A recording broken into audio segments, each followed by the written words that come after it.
ഈ ഒരുപാട് സമയം ഡ്രൈവ് ചെയ്യുന്ന ആളുകൾ ഉണ്ടാവില്ലേ, ഈ വണ്ടിപ്രാന്തന്മാരല്ല, ഇപ്പൊ ജോലി സംബന്ധമായിട്ടും ഒരുപാട് സമയം വണ്ടി ഓടിക്കേണ്ടി വരുന്ന ആളുകളുണ്ട്. അപ്പൊ അവർക്ക് എന്തെങ്കിലും സെപ്പറേറ്റ് ആയിട്ടുള്ള ഒരു മലദ്വാര പ്രശ്നങ്ങളോ അങ്ങനത്തെ എന്തെങ്കിലും ഉണ്ടോ?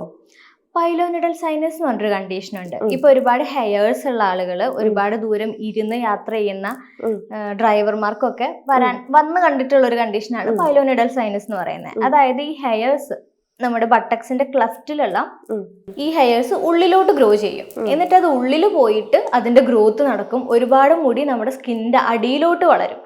എന്നിട്ട് അവിടെ പഴുപ്പ് ഫോം ചെയ്യും.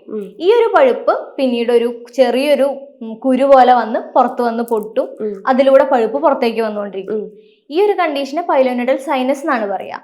ഇത് നമ്മൾ ഉള്ളിലോട്ട് ട്രീറ്റ്മെന്റ് ചെയ്ത് നോക്കുമ്പോൾ അത്രയും മുടിയായിരിക്കും ഉള്ളിൽ നിന്ന് നമുക്ക് കളക്ട് ചെയ്യാൻ പറ്റുക. അപ്പം ഈ ഒരു കണ്ടീഷൻ നമുക്ക് ക്ഷാരസൂത്രം എന്ന് പറയുന്ന ട്രീറ്റ്മെന്റ് കൊണ്ട് മാനേജ് ചെയ്യാൻ പറ്റും. ഇത് കൂടുതലും ഇതുപോലെ ദൂരയാത്രകളും കണ്ടിന്യൂസ് ആയിട്ട് വണ്ടി ഓടിക്കുന്ന ആളുകൾ, ഹെയേഴ്സ് കൂടുതലുള്ള ആളുകളിലൊക്കെ കാണാറുണ്ട്.